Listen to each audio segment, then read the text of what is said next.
ये छोटी सी बच्ची बैठी है आश्वी, ये ऐसे ऐसे श्लोक बोलती है, नमामि शमीशान गाती है, बहुत से लोगों को नहीं पता होगा। क्या गा पाएगी अभी? लाना इसको।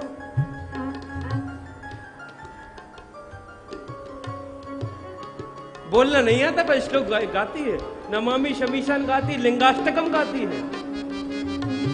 आना बेटा आश्वी, प्रेरणा ले,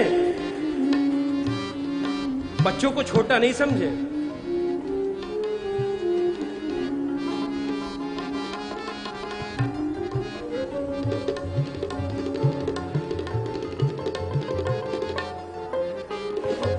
नमामि शमीशान गाओ।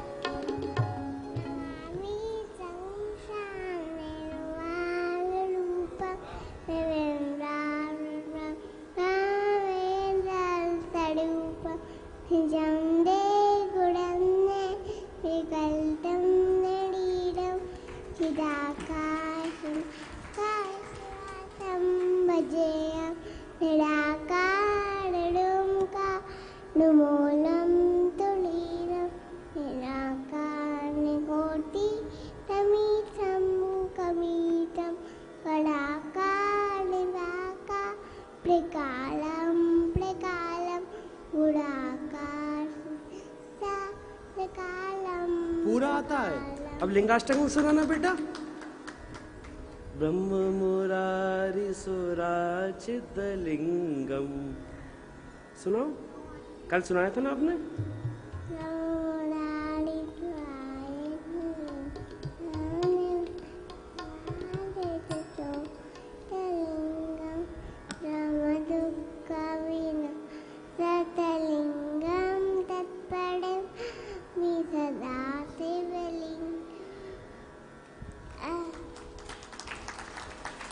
बोलना नहीं आता है पर श्लोक गा रही है। यह है संस्कार।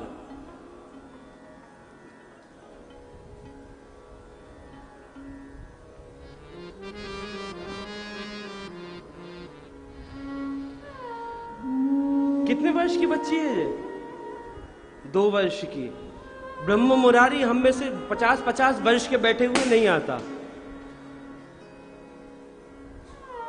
भैया बस एक ही निवेदन करूं आपसे, बच्चों को बचपन से धर्म में लगाओ। आप सब कुछ पढ़ाइए, आप खूब शिक्षा दीजिए, बड़े से बड़ी यूनिवर्सिटी में डालिए, अच्छे से अच्छे स्कूल में पढ़ाइए, परंतु हाँ घर में धर्म की शिक्षा दीजिए। नियम बनाइए, उनको एक माला करके ही स्कूल जाएं।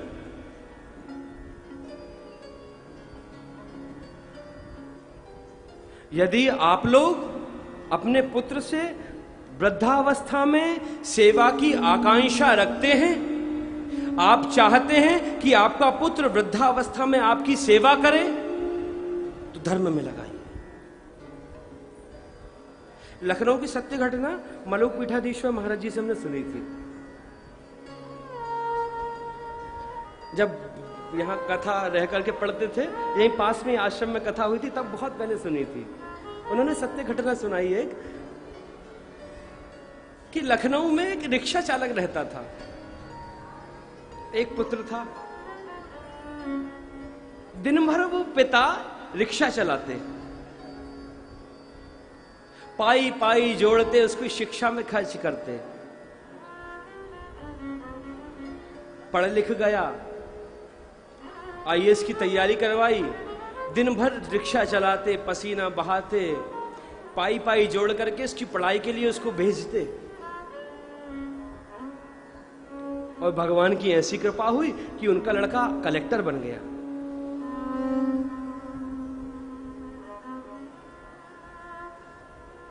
लखनऊ में उसकी पोस्टिंग भी हो गई, लखनऊ के आसपास की पोस्टिंग हुई कहीं, तो कलेक्टर बन गया, ऑफिसर बन गया, रहने लगा। जब कलेक्टर बन गया तो जहां पर रहते थे वो वृद्ध, अब तो वृद्धता आपको प्राप्त हो चले थे उनके पिता, तो लोगों ने कहा अब तो आपका बेटा कलेक्टर बन गया है, अब तो जाइए ना राज्य में, अब तो जाइए ना वहां पर रहिए उनके साथ। उनके बंगले में।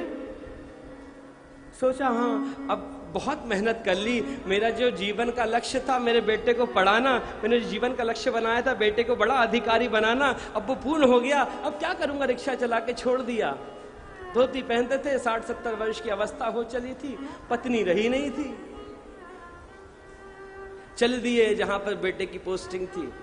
रात्रि काल में पहुंचे, धोती कुर्ता पहने हुए हैं फटे से। द्वारपालों ने रोक दिया, बोला, उन्होंने पैसे दिया, मैं तुम्हारे साहब का पिता हूं। कोई कह दे साहब का पिता हूं तो कौन रोक सकता है। अंदर जाने दिया। जैसे ही अंदर गए तो पता है क्या देखा उन्होंने, उनका बेटा बैठा हुआ था जो बहुत बड़ा अधिकारी था, जो कि कलेक्टर था, बैठा हुआ था अपने मित्रों के साथ। चार पांच मित्र बैठे हुए हैं और मदिरा की बोतल खुली हुई है। बहुत बड़ा अधिकारी है बैठा हुआ है, जिसको कि दिन रात मेहनत करके उनने कलेक्टर बनाया है। पिता सामने से आ रहे हैं, फटी हुई धोती है, देख करके अनदेखा कर दिया पिता को।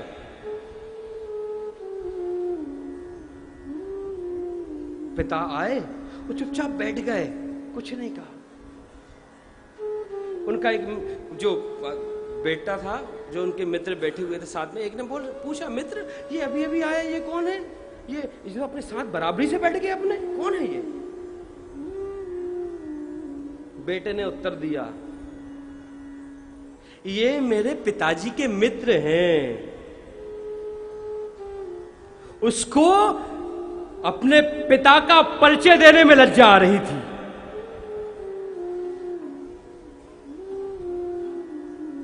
आंखों से अश्रु बिंदु पतित होने लगे पिता के।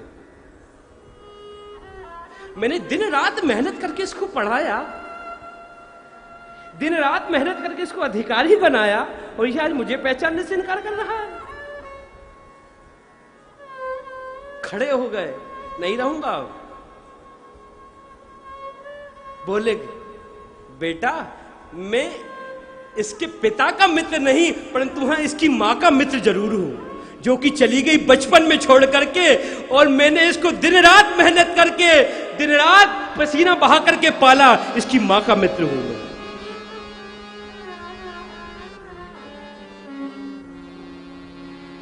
आ गए वृंदावन में, आ गए वृंदावन में, यहीं घूमते थे। कुछ वर्ष पूर्व की घटना है।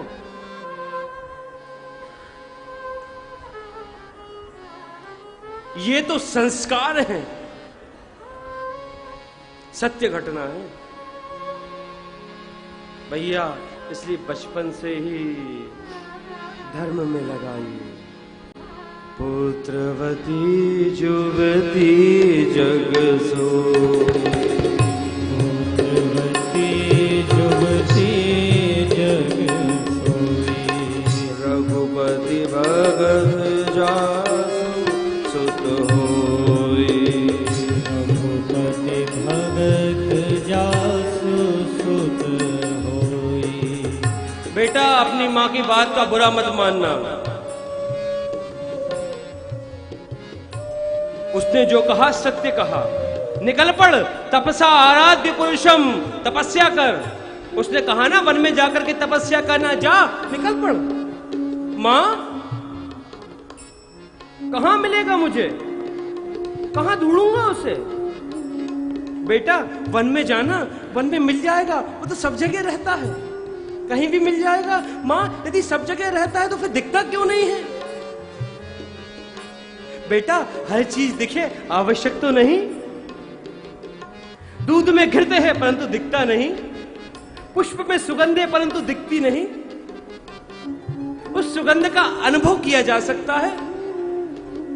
दूध में घिरते हैं, उसी दूध को जब दही जमाया जाए, मंथन किया जाए, मंथन किया जाता है, तब घृत प्रकट होता है। बेटा इसी प्रकार तू भी वन में जाना, वन में जाकर के मंत्र का मंथन करना, और जब तू हृदय से मंत्र का मंथन करेगा तो तेरे हृदय में हरि प्रकट हो जाएगा। बात समझ में आ गई। निकल पड़े वन में। और भैया आप जिस मार्ग पर जाएंगे उस मार्ग के पथिक आपको मिल जाएंगे। आप जुआ घर की ओर जाइए, मार्ग में जुआड़ी मिल जाएंगे आपका साथ देने के लिए। आप मदिरालय की ओर जाइए, पीने वाले मिल जाएंगे आपको। और हां, आप मंदिर की ओर जाएंगे तो भक्त मिल जाएंगे आपको। अच्छे से बता दो। जब कोई भक्त भगवान को पाने के लिए निकलता है तो मार्ग में कोई ना कोई मार्गदर्शक मिल ही जाता है उसको भगवान तक पहुंचाने के लिए। यदि उसके मन में श्रद्धा है तो, यदि समर्पण है तो। नारद जी मिल गए। ए बेटा, इस जंगल में क्या कर रहे हो तुम? परीक्षा लेने के लिए आए नारद जी। कौन हो? परिचय दिया। जैसे ही नारद जी को देखा, सबसे पहले तो संत का वेश देखा। संत का वेश देखते ही नारद जी चरणों में पड़ गए। जैसे ही चरणों में पड़े, नारद जी मन ही मन सोचने लगे, पहली परीक्षा में तो पास हो गया, संत का सम्मान करने वाला है, ब्राह्मण का सम्मान करने वाला है। पूछा, कौन हो तुम? महाराज, मैं उत्तानुपाद नंदन ध्रुव हूं। यहां क्या कर रहे हो बेटा? राज्य महल में जाओ। महाराज, मैं प्रभु की प्राप्ति के लिए यहां आया हूं। ध्रुव, नारद जी हंसे। बेटा, तू छोटा सा बच्चा, 6 वर्ष का बालक, तू भगवान की प्राप्ति करेगा? जा जा बेटा जा। राज्य महल में भोगों का आनंद ले, सुख का आनंद ले जा। परीक्षा ले रहे हैं। ध्रुव बोल उठे, मैं मां को वचन दे करके आया हूं। निकला हूं तो भगवान को पाकर ही आऊंगा, नहीं तो मुख ना दिखाऊंगा। प्राण त्याग दूंगा, प्रभु को पाकर ही जाऊंगा, नहीं तो जाऊंगा नहीं। जैसे ही सुना, मन ही मन सोचने लगे, अहो तेजा क्षत्रियाणाम। अरे क्षत्रिय का तेज तो देखो। परीक्षा ली, परीक्षा में पास हो गए। परीक्षा ले रहे थे कि इसका जो श्रद्धा है, समर्पण है, वैराग्य है, किस कोटि का है। वैराग्य भी विभिन्न विभिन्न प्रकार का होता है। एक होता है शमशान वैराग्य, एक होता है मरकट वैराग्य,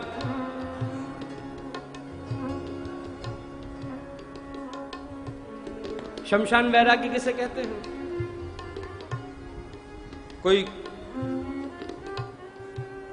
निपट गया, साथ साथ गए यात्रा में,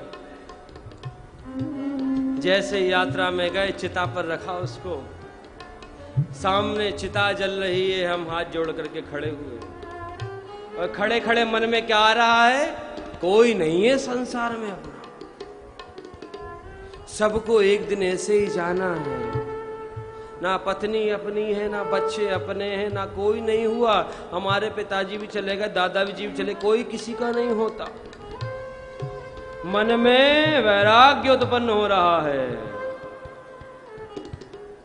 और जैसे ही घर पे आए, स्नान किया, फिर जैसे कि तैसे लग गए घरघूले में। और दूसरा होता है मरकट वैराग्य। मरकट मतलब बंदर। बंदर कभी इस डाली पर, कभी उस डाली पर, कभी इस डाली पर, कभी उस डाली पर। वैसे कभी कभी हमको भी मरकट वैराग्य उत्पन्न होता है। घर में हुई खटपट, चल बाबा के मठ पर। पत्नी से लड़ाई हो गई, झोला बांधा, बैग पैक किया, जा रहा हूं मैं महाराज जी के आश्रम में, वृंदावन में रहूंगा। कोई नहीं है अपना, चल दिए बैग उठा करके। स्टेशन पर पहुंचे ही थे कि याद आया, मेरा पोता पप्पू मेरे बिना नहीं सोता, मेरे बिना नहीं खाता। यदि मैं चला गया तो किसके भरोसे रहेगा वो? अरे छोटा सा है अभी, थोड़ा बड़ा हो जाए, और घर में तो ये सब चीजें चलती रहती हैं। घर में तो ये सब चीजें चलती रहती हैं।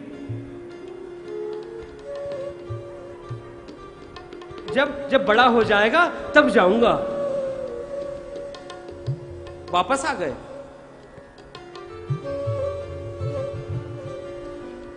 ये मरकट वैराग्य। वैराग्य भी कई प्रकार के होते हैं। वैराग्य की परीक्षा ली, समझ गए और मंत्र दे दिया, बेटा जा वृंदावन के वन में जाना, इस मंत्र का जाप करना। ध्रुव जी महाराज आ गए वृंदावन में, यमुना का स्नान किया और वृक्ष के नीचे बैठ करके मंत्र जप रहे हैं। क्या? ओम नमो भगवते वासुदेवाय। ओम नमो भगवते वासुदेवाय। ओम नमो भगवते वासुदेवाय। ओम नमो भगवते वासुदेवाय।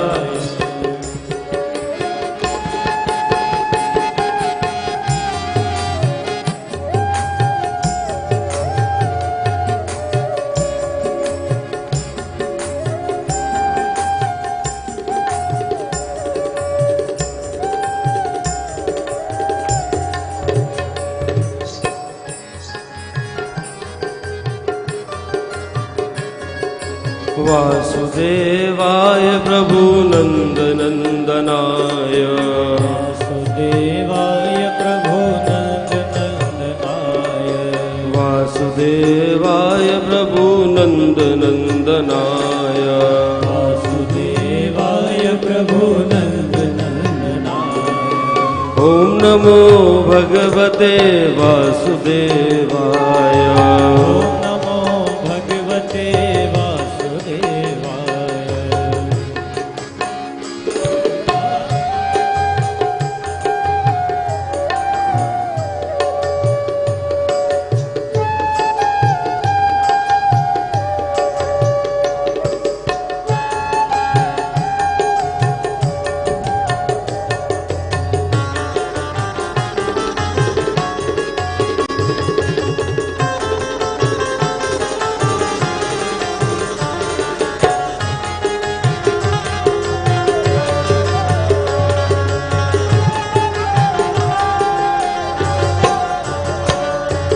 वासुदेवाय प्रभु नंदनंदनाय। वासुदेवाय प्रभु नंदनंदनाय। वासुदेवाय प्रभु नंदनंदनाय। वासुदेवाय प्रभु नंदनंदनाय। ओम नमो भगवते वासुदेवाय। ओम नमो भगवते वासुदेवाय। ओम नमो भगवते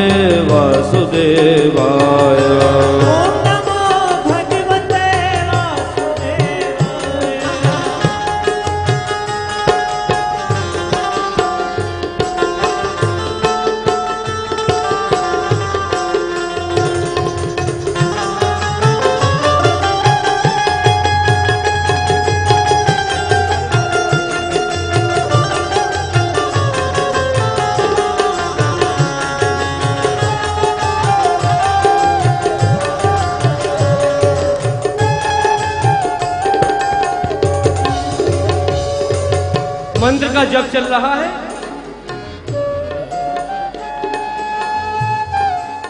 तिरात्रांते तिरात्रांते कपित्थवदराशना।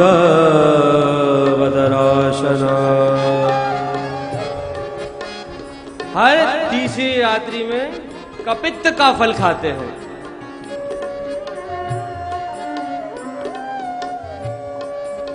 दो दिन तक कुछ नहीं खाते, हर तीसरी रात्रि में कपित्त का फल खाते हैं। क्यों भैया? आम खा लेते, एप्पल खा लेते, अनार खा लेते, परंतु ये कपित्त का फल ही क्यों खाया? कपित्त का फल खा करके मानो कि ध्रुव जी गणेश जी को प्रणाम कर रहे हैं साधना के आरंभ में। कपित्त का फल गणेश जी को बहुत प्रिय है। पंडित जी आते हैं तो वो बोलते हैं ना मंत्र, वो ध्यान बोलते हैं, गजाननं भूत गणादिसे कपित्त जम्बू फलचार्वक्षरम् उमासुतं शोक विनाशकारणम् नमामि विघ्नेश्वर पाद पंकजम्। कपित्त जम्बू